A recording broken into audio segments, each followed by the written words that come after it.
ఎంత బొమ్మ అయితే మాత్రం మరీ ఎంత దారుణంగా కట్టారేంటి మావా. ఈ రోజు మటన్ పాయ కోసం రూట్ డైవర్ట్ చేసుకోకపోయి ఉంటే ఇలాంటి విజువల్స్ చూసేవాడిని కాదు.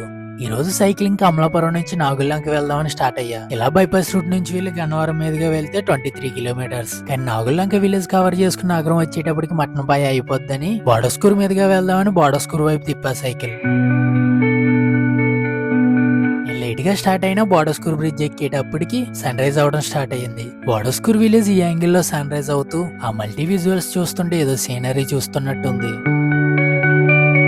ఈ రోజు బోడస్కూర్ బ్రిడ్జ్ మీద నుంచి చూసిన సన్ రైజ్ బాగుంది అనుకుంటూ వెళ్తుంటే దారిలో ఈ బ్రదర్స్ పరిచయం అయ్యారు. వీళ్ళు కూడా బోడస్కూర్ సన్ రైజ్ చూడడానికి వచ్చారంట రోజుల నుంచి. నగరం లాగి మటన్ పాయ తిని తాటిపాకి నుంచి ఎప్పుడు వెళ్లే రూటే కదా అని మన్నేపల్లి నుంచి నాగులంకకు వచ్చేసా.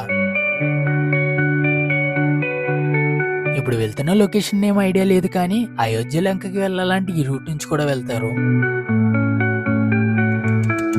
ఈ ప్లేస్ నాకెలా తెలుసు అంటే మా జాలరెడ్డి గడు అయోధ్య లంకకి వెళ్ళడానికి చాలా సార్లు తీసుకొచ్చాడు ఇటువైపు. నేను ఈ పంపు సెట్ దగ్గర ఆడుకుని వస్తానులే, కానీ నువ్వు ఫాలో సబ్స్క్రైబ్ కొట్టి వెళ్తే నెక్స్ట్ లో కలుస్తాం.